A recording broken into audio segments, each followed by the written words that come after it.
കോൺഗ്രസ് മുഖ്യമന്ത്രിയായ സിദ്ധരാമയ്യ, കർണാടകത്തിലെ മുഖ്യമന്ത്രി, അദ്ദേഹം രാജിവെക്കുമോ? രാജിവെക്കേണ്ട അവസ്ഥയിലേക്കാണ് കാര്യങ്ങൾ നീങ്ങുന്നത്.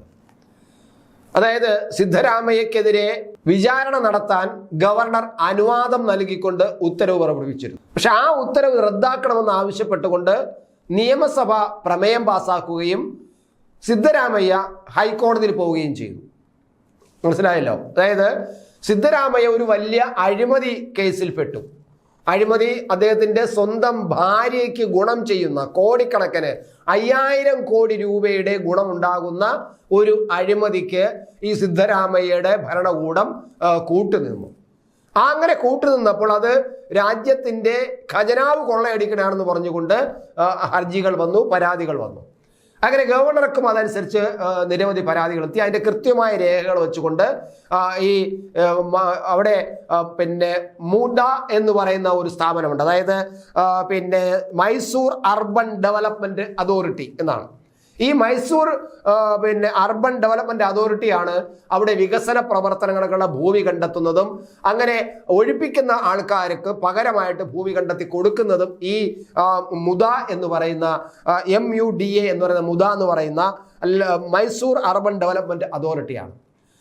ഈ അതോറിറ്റി മുഖ്യമന്ത്രിയുടെ ഭാര്യ പാർവതിക്ക് ഇതുപോലെ ഭൂമി അനുവദിച്ചത് ക്രമവിരുദ്ധമായിട്ടാണ്. 5000 കോടി രൂപയുടെ അധിക വിലയുള്ള ഭൂമിയാണ് നൽകിയത്. അത് അഴിമതിയാണ്, കൃത്യമായ കുംഭകോണമാണ് എന്ന്, ഭൂമി കുംഭകോണം തന്നെയാണെന്ന് പറഞ്ഞുകൊണ്ടാണ് ഗവർണർക്ക് പരാതി പോയത്. ഗവർണർ പല പ്രാവശ്യം അതിനെക്കുറിച്ച് വിശദീകരണം സിദ്ധരാമയ്യയോട് ചോദിച്ചു. സിദ്ധരാമയ്യ അതിനെല്ലാം തർക്കുത്തരം, നമ്മുടെ കേരളത്തിലെ മുഖ്യമന്ത്രിയോട് ചില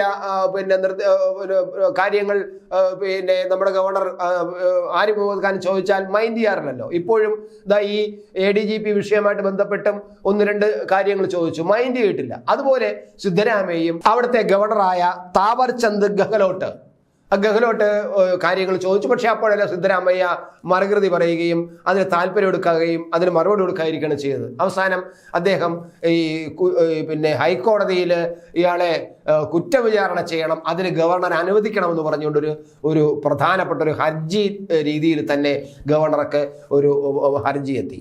ഗവർണർ മുഖ്യമന്ത്രിക്കെതിരെ വിചാരണ ചെയ്യാനുള്ള അനുവാദം കൊടുത്തു. അതിനു മുമ്പ് തന്നെ കോൺഗ്രസ് AICC ഇടപെട്ടു. ഇത് അനാവശ്യമാണ്, ഇത് ജനാധിപത്യ വിരുദ്ധമാണ്, ഇത് ബോധപൂർവം കർണാടക ഗവൺമെന്റിനെ, കോൺഗ്രസ് ഗവൺമെന്റിനെ അട്ടിമറിക്കാനുള്ള BJP തന്ത്രമാണ് എന്നൊക്കെ പറഞ്ഞൊക്കെ ഒരുപാട് പേര് AICC പോലും രംഗത്ത് വന്നിട്ടുണ്ട്, നേതാക്കന്മാർ രംഗത്ത് വന്നു. എന്നിട്ട് നിയമസഭ ഒരു പ്രമേയം പാസ്സാക്കി ഗവർണർക്കെതിരെ. ഗവർണർ അങ്ങനെ വിചാരണ ചെയ്യാനുള്ള അനുവാദം കൊടുക്കാൻ പാടില്ല എന്ന് പറഞ്ഞൊരു പ്രമേയം പാസ്സാക്കി. പക്ഷേ ഗവർണർ വിചാരണ ചെയ്യാനുള്ള അനുവാദം കൊടുത്തു. അതിന്റെ അടിസ്ഥാനത്തിൽ അദ്ദേഹം വിചാരണ ചെയ്യാൻ ഉള്ള സാധ്യതകൾ തുറന്നു. അപ്പോഴേക്കും ഇദ്ദേഹം വീണ്ടും ഹൈക്കോടതിയിൽ പോയി. തന്നെ വിചാരണ ചെയ്യാൻ അനുവദിച്ചുകൊണ്ട് ഗവർണർ നടത്തിയ ഉത്തരവ് നിയമവിരുദ്ധമാണ്, ജനാധിപത്യ വിരുദ്ധമാണ്, മനഃപൂർവ്വം എന്നെ തകർക്കാനും എൻ്റെ ഗവൺമെന്റിനെ തകർക്കാനും വേണ്ടിയുള്ളതാണെന്ന് പറഞ്ഞ് ഹൈക്കോടതിയിൽ പോയി.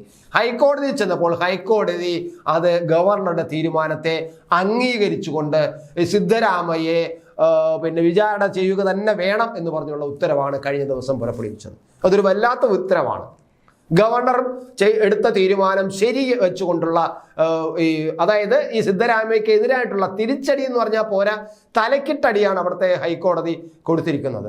അപ്പോൾ ഇനി ഈ ഹൈക്കോടതിയുടെ ഉത്തരവും വെച്ചുകൊണ്ട് വിധിയും വെച്ചുകൊണ്ട് ഇനി വേണമെങ്കിൽ സുപ്രീം കോടതി പോകുമായിരിക്കും. പക്ഷേ അതിനേക്കാളും മര്യാദ എന്ന് പറയുന്നത് രാജിവെച്ചു പോകണം. അപ്പൊ അതിനു മുമ്പ് അവിടെ മഹർഷി വാൽമീകി പട്ടികവർഗ കോർപ്പറേഷന്റെ പേരിൽ വലിയ ഒരു അഴിമതി നടന്നു. ആ അഴിമതി നടന്നതിന്റെ ഭാഗമായിട്ട് തെളിഞ്ഞതിന്റെ ഭാഗമായിട്ട് അത് ED അത് കണ്ടെത്തുകയും ആ ED അത് കൃത്യമായിട്ട് രേഖകൾ സഹിതം പിടിച്ചെടുക്കുകയും ചെയ്തു.